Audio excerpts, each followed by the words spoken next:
give us a thumbnail of the current case.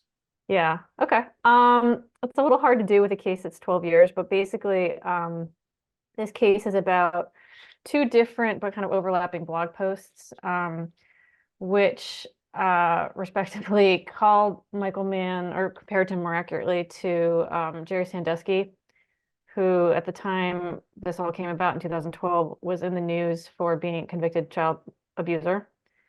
And the piece said that he tortures and molests the data the same way that Jerry Sandusky abused children. And then a second blogger came in and reposted various parts, and he reiterated all of that and then added commentary about Michael Mann just being a flat out fraud. So that's really the crux of the case. Michael Mann, as I'm sure everyone watching this knows, is a prominent climate scientist.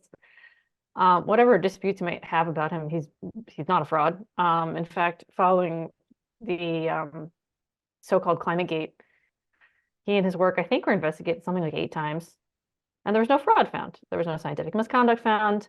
He's just not a fraud. I think it hopefully goes without saying he's obviously not a child molester either. And that wasn't even really argued at trial. I mean, that was claimed to be hyperbolic. But the the claims are that he had engaged in a level of scientific misconduct such that they could claim it was fraud.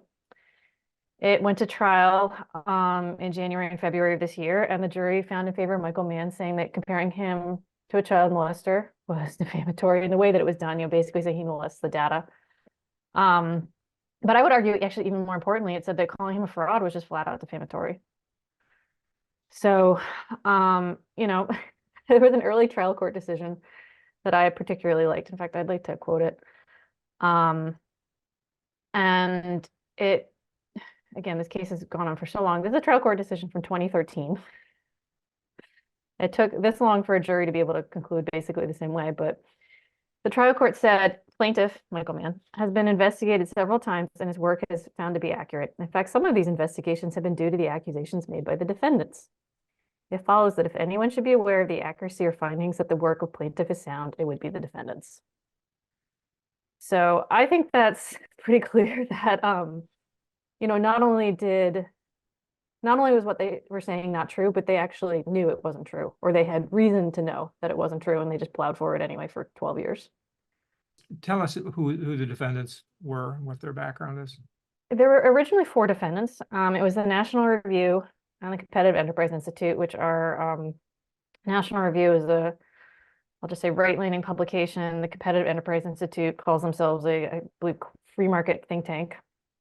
And then they had 2 bloggers.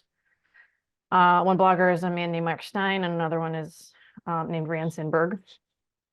And the National Review and the Competitive Enterprise Institute actually managed to extricate themselves from the case in 2021, I think it was, basically by saying these 2 bloggers were not employees, and so they weren't responsible for what they wrote.